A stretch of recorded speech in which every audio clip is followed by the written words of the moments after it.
You're welcome back from the break. And as Nigeria continues to navigate the complexities of a rapidly changing world, the need for effective training and development has never been more present. Yeah, you're right, Juma. Has never been more present. Therefore, the Nigerian Institute of Training and Development Annual Trainers Conference is a premier platform for learning and development of professionals to come together to share knowledge and shape the future of training. And this year's conference promises to be a highlight of the year, bringing together top experts, innovators and practitioners to explore new ideas and strategies. And beyond this, the sessions and keynotes, it's really about equipping individuals and organizations with the skills needed to stay ahead in a world that never stops changing. Indeed, a world dynamic, yes. And it's, equally about building a culture of continuous training, one that can drive productivity, competitiveness, and national development. Well, to give us a deeper insight into what to expect from this year's Trainers Conference, we are now being joined in the studio by Mr. James Bolus. He's the president, Nigeria Institute of Training and Development, NITDA. Mr. Bolus, good to have you on Good Morning Nigeria. Thank you very much. Thank you, viewers. Good morning. Okay, and we're also joined by Engineer Oliver Uchechukwu Eze, Vice Chairman, Local Organizing Committee, 32nd ATC Annual Trainers Conference. You're welcome. Thank you. Nigeria. It's a pleasure to have you join us. Thank you. So, all right. Okay, let's start with Mr. Bolus. Right? Yeah, Mr. Bolus. Can you tell us what this conference is all about? And what do you aim to achieve with it? Yes, thank you very much, Nigerians. This conference is called Annual Trainers Conference, ATC for short. It's the 32nd edition of its kind, with the topic, Learning Reimagined, aligning people, performance, and technology for national transformation. This is a consolidation of last year's conference, which was the 31st, with the topic, Learning and Development, thriving in the digital world. Given the world we have today, technology is the in thing. How do we achieve national transformation? We have to align people, transformation, to achieve the national transformation. And technology is at the center of it. So last year we looked at digital world. Of course, everything about digital is technology. So this year we are converging again at the 32nd annual conference to look deeper into how can we harness these very important aspects of national transformation, looking at people, looking at technology to get that performance that will lead to national transformation. Bearing in mind also the direction the federal government is going through the head of service, which emphasizes on every organization implementing the performance management system. So we see this as a foundation that will lead us to that. That's basically the reason why we're doing this. Okay, it's a foundation that will lead us to the goal that we have set for the development of this country. Okay, let's bring in Engineer Oliver Eze. You are the Vice Chairman, Local Organizing Committee. How do you see the conference contributing to the development, of Nigeria's training and, development sector?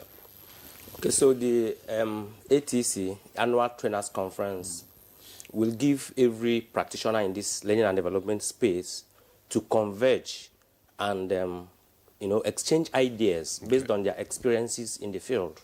So naturally, when professionals in this space come together, they will, bring together their experiences over the years and identify areas that might require improvement. And so when we come together as experts in learning and development space, it gives us the opportunity to improve the services we render in the capacity development industry. Knowing that we are all currently in the knowledge economy, like my president said, the federal government currently is emphasizing performance management. You cannot improve performance if you lack the capability. And so learning and development professionals tries to develop the capacity of every practitioner in every field, including you in NTA. If we come into NTA and administer our trainings, your capacity will be enhanced, your performance will be enhanced, and you will contribute to national productivity, to national transformation. So the ATC gives us the opportunity to come together and discuss ways to improve how we develop the capacity of every worker, every participant, every beneficiary of our services. Okay, we're waiting for you actually to come to NTA so that you can help us to develop and improve on our skills and our ability. But in what areas do you think requires some, touches for improvement? Okay, so for every organization, I would like to start by saying that before now, employers of labor emphasize intelligence quotients, right? But now, as it is, research has shown that emotional quotient, EQ, is actually more important. So to answer your question very specifically, every worker everywhere requires to improve their soft skills. People need to be able to collaborate. People need to be able to develop requisite skills that will enable them to work as a team. People need to increase their level of innovativeness, their creativity. That will enable them to contribute significantly to their offices, to their organizations. You could be technically sound, like I'm an engineer. No matter how sound I am as an engineer, if I cannot work in team, if I cannot collaborate with others, if I cannot work with the people in the finance department, the people in the HR department, people from other backgrounds, my productivity will be limited. And so the areas that I think every worker everywhere, irrespective of your field, irrespective of your specialization, requires to improve is their soft skills. So we in the learning and development space, whenever we have the opportunity to train people, somehow, directly or indirectly, we try to bring in that dimension, knowing how significant it is, how important it is to contribute to people's level of performance, to people's productivity. Thank you. Yeah. Okay, Mr. Bulus, let's talk about, the future of training and development, evolving in Nigeria, because we have a generation that their hand is constantly on the phone. Technology is at the tip of our fingers these days. So how are you encouraging the younger generation to join in, advancing technology for Nigeria's development? And, maybe out there they're doing so much outside this country, but back home is as if they're held back. So how can they have access to this technology in order to bring it into developmental space? Thank you very much. Let me align your question to the topic of our discourse this year, learning reimagined. This learning reimagined is focusing on some dimensions. One of it is personal learning.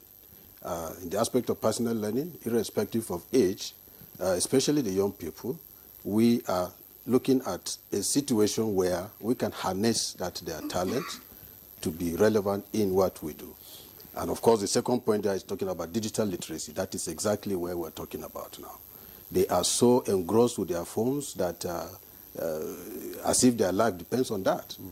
So we are seeing situations where some educators now, learning and development practitioners, are coaching these young ones rather than just wasting their times on their phones. Why can't they use the same phones to get value out of it? I saw somebody recently telling someone, "Are you on TikTok?" She said, "Yes." He said, "Okay, come." He now showed her a program within TikTok that she makes some money. So we have a group of experts in our field, like the chairman of our learning and development, Mr. Aderele Onikosi. He has created most of our topics of discourse this year in the Institute are centered towards AI, artificial intelligence, and machine learning, and how these young people can leverage on those technologies, to make good of their lives. So we have it as a program. It's part of our training calendar for the year, and we have so spread it out there to some extent, some organizations are keen into it. We also have, as part of our general program, youth empowerment, which talks about innovation and entrepreneurship. At that level, we also are trying to see how we can develop these young people to leverage on the knowledge they have on the technology to make good of their lives by being good entrepreneurs. So we ultimately are looking forward to having a performance-driven economy, cutting across all aspects of the different divides, the young people, the workers, the private sector, and everybody. So that's the effort. And the mamas and daddies like us. Yeah, because I was going to say that because she emphasized on the youth, but don't leave out the elderly one. I mean, the older ones who are not even ICT serving. So how do you realign them? Yes. Like I said, we were deliberate in planning our annual calendar for this year, shifting away from the traditional training topics that we used to have. 80% of our topics for this year in our learning calendar is based on technology. You understand? So, and who are our target audience? It cut across all the divide. The elderly people, the young people, the working class, even the retirees. As part of our expected participants for this year, we categorize them in different categories. We have members, they have a certain fee they are paying. We have non-members, we have retirees, we have students. That is to say, we are all encompassing. You also have civil servants? Workers? Well, civil servants fall under... Do they have to pay to be there? Yeah, sure, they have to pay to be there. Come on. They have to pay to be there. Civil servants have money, so they have to pay to be there. You think? Yeah, I know they have money, not that I think. So we have a lot of packages that takes care of the elderly, the young people, and the civil servants and the private sector. Okay. All right, let's come back to Mr. Eze. Now, let's look at the future of training and development. How do you think it's evolving in Nigeria, and what do you think, what role do you think technology is playing in this era? Well, just like every other sector, just like every other aspect of our life, technology have come to stay, and there is no going back. And so learning and development is not left out. Like my president said, that is why the Institute intentionally, integrated learning and technology into our learning and development calendar for this year. Okay. And I know that going forward, that's going to be the practice. Because today, I traveled last year. I was out of the country, and a certain organization called me that they have training. I normally train their directors and senior staff. It's a government parastatal. So while we were talking, I told them I'm not around. They said, oh, but I can deliver it from there. I said, yes, I can, if you people are okay with it. And they said, why not? They have the facilities. The parastatal have a standard training facility. And I delivered my training to their directors from Netherlands. That is just an example of how much technology has come into the learning and development space. And like I said, there is no going back. It can only get better. We can only become more acquainted with these norms through trainings. So when I just said whether civil servants are left out or whether the older demographic is left out, nobody should be left out. We all have to keep developing our skills, our tech skills, so that we will not be caught unawares. I tell people that if you don't develop your tech skills, one day you will wake up and discover that you are irrelevant, even to yourself. And nobody would like to find him or herself in that situation. So learning and development has integrated and is still integrating with technology. Okay. You deliver lectures, you deliver trainings, whether tech trainings, whether soft skill trainings, all classes of trainings using digital facilities in one way or the other. Okay, Mr. James Bulus, how can this, in your thoughts, this conference, themes and discussions inform policy decisions related to training and development? Yeah, we are very mindful of our target audience. Our target audience, the entirety of Nigeria, cutting across professions, both in the public and the private sector. We are also mindful of policy makers to also be part of this. We invited high net worth individuals, both within government and private sector, to come and see what we are doing. And the reason is that their training and learning and development units or departments of the organization should be a composite part of what we are doing, so that going forward, they can garner support from their leaders, because they have been part of what we are doing, and then they also will give them the necessary support. For instance, I give you an example. The head of service is one of our special guests, and there are so many other directors generals and then managing directors of public operations that we have invited to come and see how can they help their organization. We're talking about national transformation. They are the drivers of the economy. So come and see how we can align people, performance, and technology to achieve that national transformation. And when we do that, certainly we'll get it right. So we have all the required people that we felt are necessary to be part of this. We have some heads of service from different states that are coming, and looking at that level, you see that even the states are not left behind. So if the head of service is here with his permanent secretaries and directors, it means that the knowledge and whatever expectation we have will be cascaded down the ladder. Yeah, we'll be expecting the outcome of the conference. Very sure. All right. Yes, yes. So James Bulus, yes, President. Wind up, yes. Let me just find out from Mr. Eze now some of the challenges you think are likely to come up while implementing, these effective training programs. What are some of the challenges that you think? I would respond like a typical Nigerian. Whenever you ask Nigerians challenges in anything, the first responses will always be funding. I say that with all sense of humility, because it's time that the government recognize the place of learning, the place of capacity development, and then be intentional about funding it. A lot of times in especially government agencies, people think that trainings are welfare programs. No, they are very critical to the performance, to productivity of any agency. So we have to allocate more funds. We have to prioritize training. We have to realize that capacity development is a factor we cannot toy with if truly we want performance. Engineer Oliver Uchechukwueze, Vice Chairman, Local Organizing Committee, 32nd ATC Annual Trainers Conference. Thank you so much.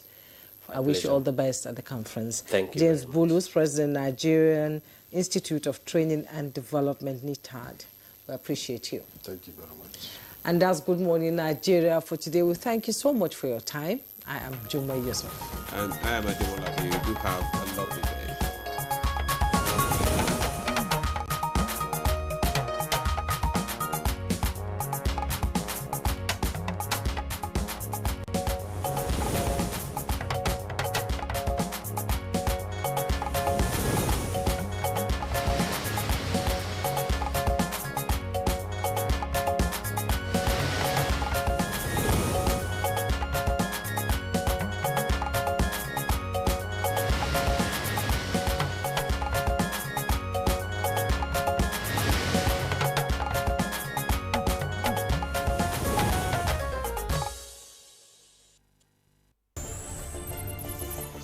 Are you a tech enthusiast? Perhaps you want to know more about the devices and gadgets you use. Tech Mode will bridge that gap. Connect great minds while exploring everything about technology as it concerns you. It is Tech Mode. Tech Mode is unlocking your tomorrow today.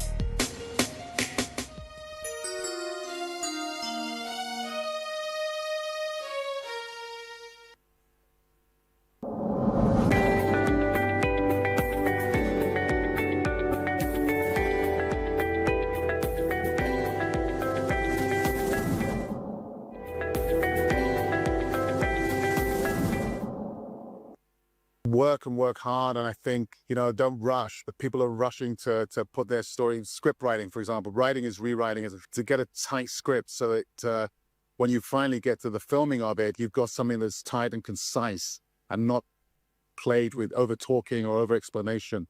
So I think more time needs to be spent on analyzing scripts and structure and story structure. And but carrying on with the improvements in visual improvement and visual storytelling, as well as in sound as well. So yeah, but I think these younger filmmakers are beginning to understand that and are beginning to sort of get into that space. So it's an exciting time, I think, Nigerian filmmaking.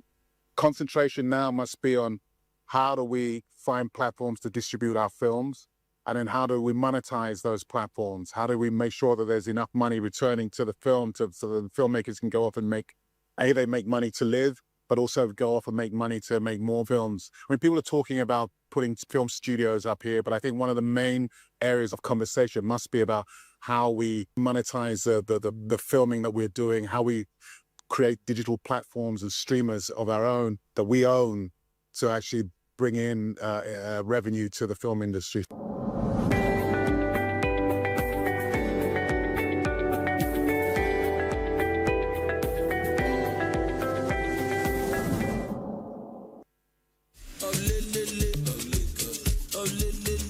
Our music is one of our greatest exports, but our wildlife could be another great industry if we protect it for future generations.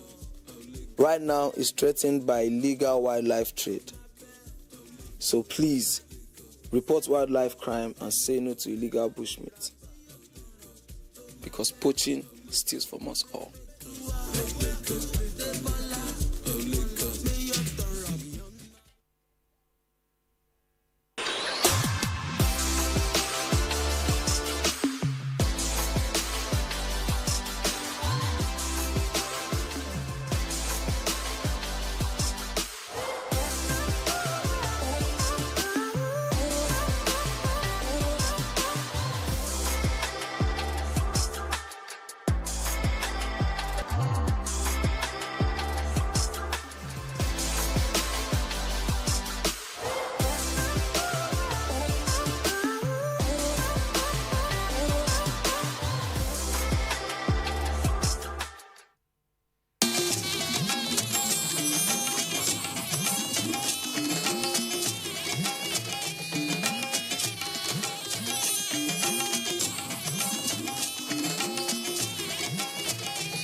This is the network service of the NTA.